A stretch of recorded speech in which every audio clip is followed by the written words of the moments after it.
Bonjour à tous. Vous allez bien? Gloire à Dieu. Alors, voilà, ça y est, on m'a demandé de vous parler aujourd'hui de la part du Seigneur. Juste avant de commencer, je voudrais juste expliquer un peu comment tout ça s'est fait, parce que c'est déjà en fait un enseignement en soi. Quand on m'a demandé de parler aujourd'hui, la première chose qui m'est venue à l'esprit, c'était non. Donc c'était assez catégorique. Tout en moi refusait cette idée. Et c'est fou de voir à quel point, dans ce genre de situation, notre créativité peut vraiment déborder. Toutes les excuses étaient les bienvenues, même les plus pertinentes. Le temps consacré aux travaux ici, la reprise des cultes, mon rôle de père de famille, etc. Enfin bref. Et dans ma tête, voilà, c'était non. Finalement, le temps m'a rattrapé. Et en discutant avec Randy, finalement, de cet état d'esprit, ce malaise que je ressentais, on s'était convenu de se laisser une semaine de réflexion et il reviendrait vers moi ensuite pour voir voilà, quelle était ma décision, ma prise de position finalement par rapport à cette demande. C'était un mardi. Et le samedi qui suit, donc, je rentre à la maison d'une réunion d'avancement du chantier ici et je décide d'allumer la télévision voilà, pour me détendre un peu, etc. Et je tombe sur le film Le Prince d'Égypte. Ah, je vois qu'il y en a qui ont compris déjà. Et le film avait déjà commencé, donc j'allume la télé, c'était ça, hein, je ne vais même pas zapper ou quoi, c'était vraiment ça.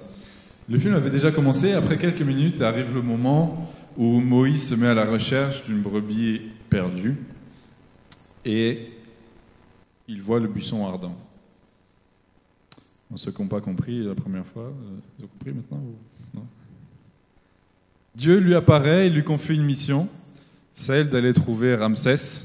Et vous connaissez ce passage où il dit « De grâce, Seigneur, dit Moïse, je n'ai pas la parole facile, cela ne date pas d'hier, ni d'avant-hier, ni du moment où tu as commencé à parler à ton serviteur. J'ai la bouche et la langue embarrassées. » Et l'Éternel lui répondit « Qui a doté l'homme d'une bouche ? Qui le rend muet ou sourd, voyant ou aveugle? N'est-ce pas moi, l'Éternel ?» Bon, après, il y a un passage où il lui dit « Maintenant, va, machin. » On connaît tous ce film, j'espère. Sinon, allez voir. Hein. Et donc, ben voilà, j'avais ma réponse. Dieu nous parle, tantôt d'une manière, tantôt d'une autre, mais on n'y prend pas garde. J'aurais pu très bien me dire « Oh, c'est qu'un dessin animé, de toute façon, quel hasard aujourd'hui. » J'aurais même pu allumer la télévision après ce passage, et tomber sur les danses et autres là. J'aurais même pu ne pas allumer la télévision du tout. Mais voilà, c'est arrivé. Et après tout, pourquoi Dieu ne pourrait pas parler à travers de cette télévision? Pourquoi est-ce qu'il y a quelqu'un qui croit que Dieu est capable de faire en sorte qu'un média public programme un film sur l'histoire de Moïse et du peuple hébreu un samedi soir? Moi, je le crois. Et à vrai dire, c'est la raison qui fait que je suis devant vous ce matin. On va prier avant de commencer, si vous le voulez bien. Seigneur, je te dis merci pour ces instants que tu permets. Merci parce que ce matin encore, tu as donné la vie à chacun d'entre nous et tu nous permets de nous réunir en ce lieu. Tu nous permets encore de nous approcher de toi ce matin. Nous voulons être attentifs, Seigneur, que ton Esprit Saint puisse encore nous parler, qu'il puisse parler à nos cœurs. Et vraiment, Seigneur, que tous ces moments te soient dédiés au nom de Jésus. Amen. Alors finalement, cette histoire de Moïse, elle fait assez bien la transition avec le thème que je voulais aborder avec vous ce matin. Le thème, c'est l'amour du Père. Et figurez-vous qu'au départ, je voyais, quand j'avais reçu ce thème à cœur, je voyais pas trop en fait le lien avec tout ce qu'on a entendu pendant ce week-end. Donc je crois que j'ai été attentif avec les jeunes, etc. On a parlé de sensibilité, de patience, etc. Et je me suis dit, mais finalement, ça se trouve, c'est pas ça, il faudrait peut-être que je change, etc. Et puis non, finalement, j'ai rien reçu d'autre, donc je dis, on y va. Et vous allez voir, donc ceux qui ont été attentifs, ou en tout cas soyez attentifs, vous allez voir qu'il y a beaucoup de choses aujourd'hui qui font le lien avec tout ce qu'on a entendu jusqu'ici. D'ailleurs, j'en profite pour bénir le département de la jeunesse avec toutes les activités qui ont été faites. Les ateliers hier, je ne sais pas si vous avez suivi, mais je vous encourage à aller les revoir. C'était vraiment édifiant. Et vous allez voir qu'il y a vraiment un lien. Dieu a vraiment prévu de faire... il a prévu tout ce qui allait se dire aujourd'hui et tout ce qui allait se passer dans ce week-end. L'amour du Père. Figurez-vous que ma manière de voir les choses à ce sujet a beaucoup évolué depuis que moi-même je suis devenu père. Ou alors, ma fille n'est pas là aujourd'hui, mais on va beaucoup parler d'elle, je vous le dis déjà. Que sa vie déjà soit un témoignage et qu'elle puisse servir à l'édification du peuple de Dieu ce matin. On va prendre un premier passage dans Matthieu 6, si vous le voulez bien. Matthieu 6, verset 25. La parole nous dit « C'est pourquoi je vous dis, ne vous inquiétez pas en vous demandant « Qu'allons-nous manger ou boire ? Avec quoi allons-nous nous habiller ? La vie ne vaut-elle pas bien plus que la nourriture ? Et le corps ne vaut-il bien plus que les habits ? Voyez ces oiseaux qui volent dans les airs. Ils ne sèment ni ne moissonnent. Ils n'amassent pas de provisions dans des greniers. Et votre Père céleste les nourrit. N'avez-vous pas bien plus de valeur qu'eux ? D'ailleurs, qui de vous peut, à force d'inquiétude, prolonger son existence, ne serait-ce que de quelques instants ? Quant aux vêtements, pourquoi vous inquiétez à leur sujet ? Observez les lys sauvages. Ils poussent sans se fatiguer à tisser des vêtements. Pourtant, je vous l'assure, le roi Salomon lui-même, dans toute sa gloire, n'a jamais été aussi bien vêtu que l'un d'eux. Si Dieu habille avec tant d'élégance la petite plante des champs qui est là aujourd'hui et qui demain sera jetée au feu, à plus forte raison ne vous vêtira-t-il pas vous-même ? Ah, votre foi est encore bien petite. Ne vous inquiétez donc pas et ne dites pas « Que mangerons-nous » ou « Que boirons-nous » ? Avec quoi nous habillerons-nous ? Toutes ces choses, les païens s'en préoccupent sans cesse. Mais votre Père qui est aux cieux, sachez que vous en avez besoin. C'est que vous en avez besoin, pardon. Faites donc du règne de Dieu et de ce qui est juste à ses yeux votre préoccupation première, et toutes ces choses vous seront données en plus. Ne vous inquiétez pas pour le lendemain se souciera de lui-même. À chaque jour suffit sa peine. Qu'est-ce qu'on retire de ce passage ? On voit certains thèmes, certains éléments qui ressortent ici, comme la peur du lendemain, les soucis pour des choses non essentielles, un manque de confiance. Et le mot principal qui ressort ici, c'est l'inquiétude. On nous dit même qu'on peut s'inquiéter, ça ne rajoutera pas un jour à notre existence. Ça nous apportera peut-être des cheveux blancs. Mais à part ça, on trouve dans ce même passage des clés pour nous aider tous les jours. Et ce qui est important, c'est de voir que Jésus nous rassure même sur notre identité. Nous sommes des enfants de Dieu. Et à ce titre, il prend soin de nous. Le Créateur de l'univers prend soin de nous.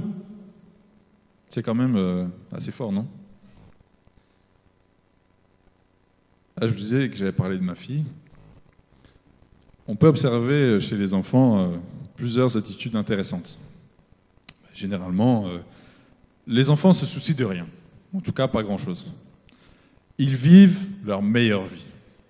Ils sont portés sans se douter qu'on les soulève parfois à des hauteurs qui sont un peu incroyables pour eux. Ils sont nourris sans se demander d'où vient leur repas.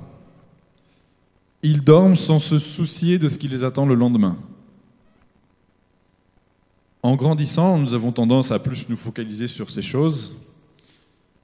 Certes, la vie évolue, on devient de plus en plus indépendant, avec de plus en plus de choses à gérer. Les études, le travail, les relations, les finances. Mais on est toujours l'enfant de quelqu'un. Et Dieu, lui, ne change pas. Dieu n'agit pas plus ou moins avec nous en fonction de notre âge. Peut-être différemment, mais il agit toujours. Il est le même hier, aujourd'hui et éternellement. Et son amour pour nous est éternel. Une autre attitude que nous pouvons observer aussi chez l'enfant, c'est aussi parfois un sentiment d'abandon, d'impatience. Et ma femme avait expliqué quand on avait présenté notre fille ici, enfin c'était à Mons, mais bref, dans la communauté on va dire, qu'il y avait un moment où on voyait que l'enfant pleurait, elle avait faim, elle voulait son biberon. Mais ce qu'elle ne savait pas, c'est qu'on était déjà en train de le préparer en fait. Alors qu'elle pleurait, il était déjà en préparation avant même qu'elle se rende même compte qu'elle avait faim. Et cette attitude, il faut dire que, contrairement à la première, on l'a quand même un peu gardée en grandissant, n'est-ce pas? On veut tout de suite. Et dans notre siècle où l'immédiateté est devenue un maître mot dans la société, nous avons perdu la patience. En tant qu'enfants de Dieu, nous devons apprendre à lui faire confiance. Je ne dis pas que c'est facile, mais c'est ce qu'il attend de nous. Et c'est le maître mot pour chasser cette inquiétude qui nous ronge au quotidien. Matthieu 7, les versets 9 à 11 nous dit « Qui de vous donnera un caillou à son fils quand celui-ci lui demande du pain ? Ou bien s'il lui demande un poisson, lui donnera-t-il un serpent ? Si donc tout mauvais que vous êtes, vous savez donner de bonnes choses à vos enfants, à combien plus forte raison votre Père céleste donnera-t-il de bonnes choses à ceux qui le lui demandent ?» Luc 11 nous dit « Si donc tout mauvais que vous êtes, vous savez donner de bonnes choses à vos enfants, à combien plus forte raison le Père céleste donnera-t-il l'Esprit Saint à ceux qui le lui demandent ?» Je me rappelle d'un soir où ma fille réclamait de l'eau, elle avait soif, etc. Et elle réclame avec vigueur, comme on la connaît. Et on était en train de manger, et bon, à table, il n'y avait que de l'eau pétillante. Bon, au début, on s'est dit, on ne va pas lui donner de l'eau pétillante quand même. Bon, finalement, on a essayé, c'était drôle un peu. Mais bon, c'était pas voilà. À part ça, il ne me viendrait pas à l'esprit de donner de l'alcool ou de la nourriture avariée ou d'autres choses qui pourraient être néfastes ou dangereuses pour elle. Mais pourquoi je réagis comme ça? Alors que personne ne me l'a dit finalement. Pourquoi on réagit comme ça? Si je réagis comme ça, c'est parce que le Père est comme ça. Et étant moi-même façonné à l'image de Dieu, je reproduis ce qui est bon pour mon enfant. Dieu, dans son amour, ne nous alimente qu'avec des choses qui sont bonnes pour nous. Et même si parfois les épinards ont du mal à passer, on doit quand même s'y faire, parce que c'est bénéfique pour notre vie. En tant que père, aujourd'hui c'est clair que ma vie n'est plus la même. Mon épouse et moi, en tant que parents, on a une responsabilité envers cet enfant. Il faut s'assurer qu'il y ait suffisamment de provisions, qu'il y ait des vêtements à sa taille pour le lendemain, qu'il reste des couches, etc. etc. Beaucoup connaissent ça, les autres, bon courage. J'ouvre une petite parenthèse ici. Donc, quand ma femme était enceinte, moi j'avais peur et je me demandais comment j'arriverais à faire toutes ces choses, comment je pourrais savoir que ma fille a faim, qu'elle a sommeil, ça m'effrayait, vraiment. Et aujourd'hui, je peux vous dire que Dieu a vraiment pensé à tout. Il nous équipe. Il met en nous des compétences qu'on ne soupçonne même pas.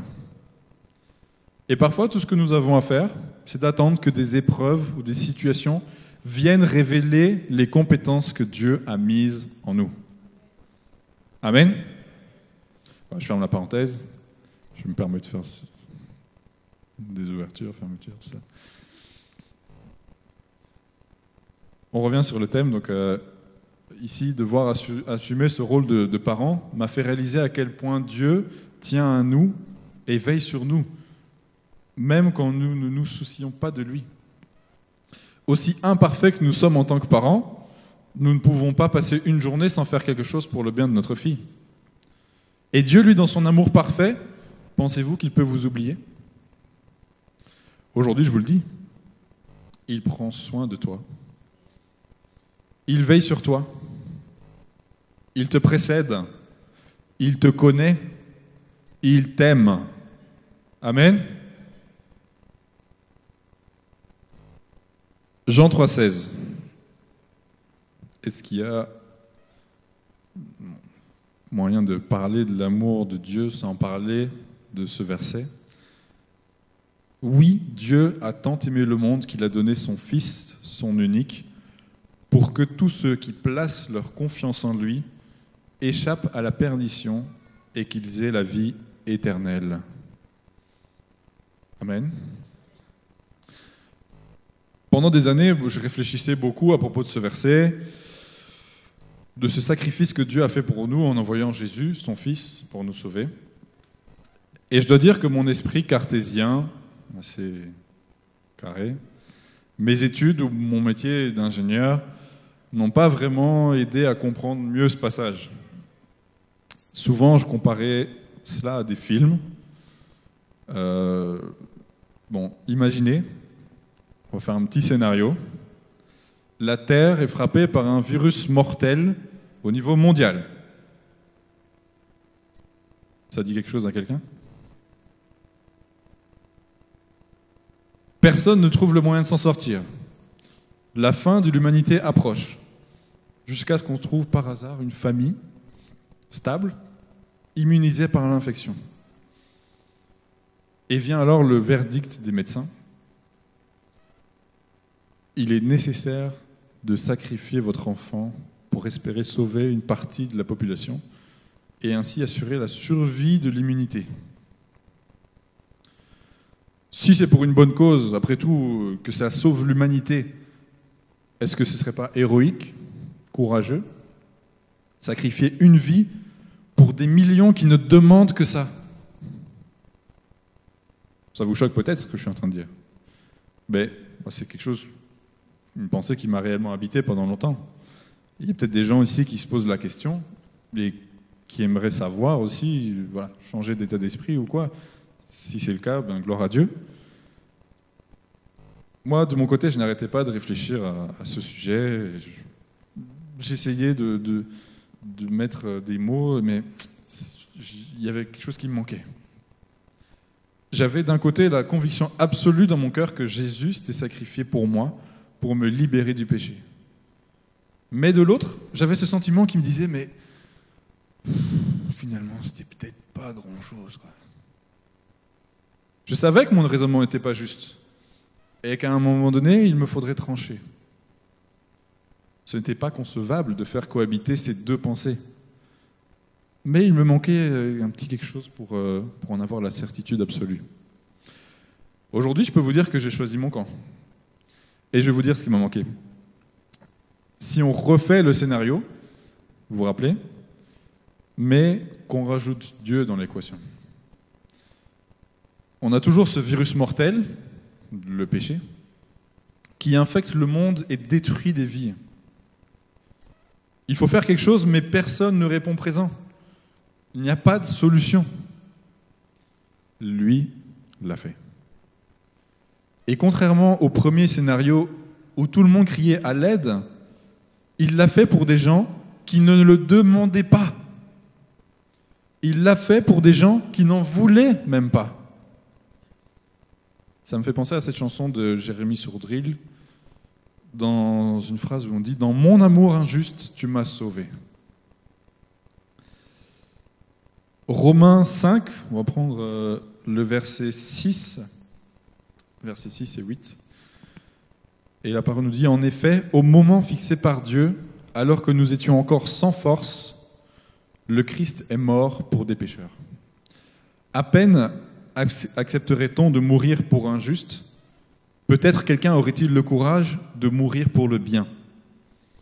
Mais voici comment Dieu nous a montré l'amour qu'il a pour nous. Alors que nous étions encore des pécheurs, le Christ est mort pour nous. Vous voyez la différence entre les deux scénarios? Et aujourd'hui, moi, depuis que je suis père, je comprends quand même nettement mieux ce passage aussi. Je vous avoue que les questions que je me posais à l'époque, je ne les vois plus de la même manière aujourd'hui. Dieu voulait faire de moi un père pour que je puisse saisir toutes ces choses. Aujourd'hui, il m'est inconcevable d'imaginer devoir sacrifier mon unique enfant, même pour une noble cause. Et pourtant, lui, il l'a fait. Il l'a fait pour des gens qui ne le voulaient pas. Il a manifesté son amour sans mesure. Il n'a pas tenu compte des circonstances. Et aujourd'hui encore, il ne tient pas compte des circonstances. Il nous aime car nous sommes ses enfants. Et toutes ces paroles, tous ces chants, ce ne sont pas des slogans, c'est bien réel.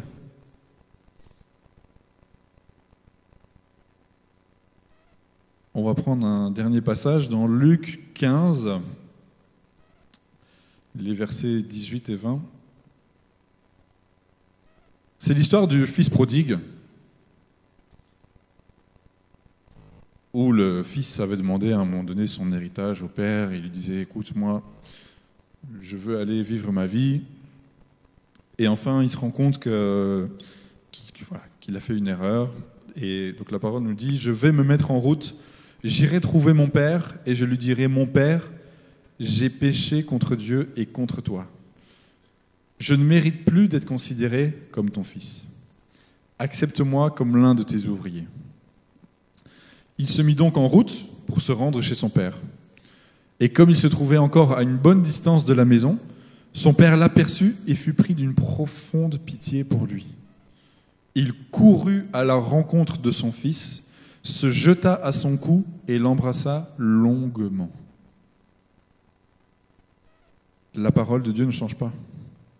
Et cette histoire nous parle encore aujourd'hui.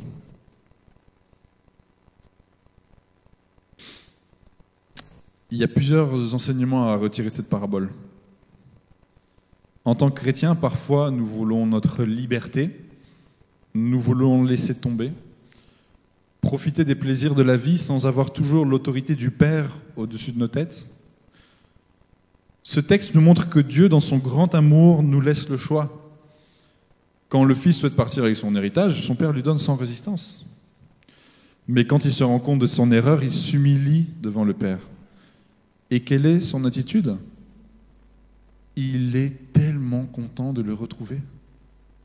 Bon, après, le texte ne nous dit pas s'il s'est fait remonter les bretelles après, ça on ne sait pas. Mais quand on relit le passage, au moment où il le voit, on devine la joie dans son cœur et le sourire sur son visage. C'est son enfant.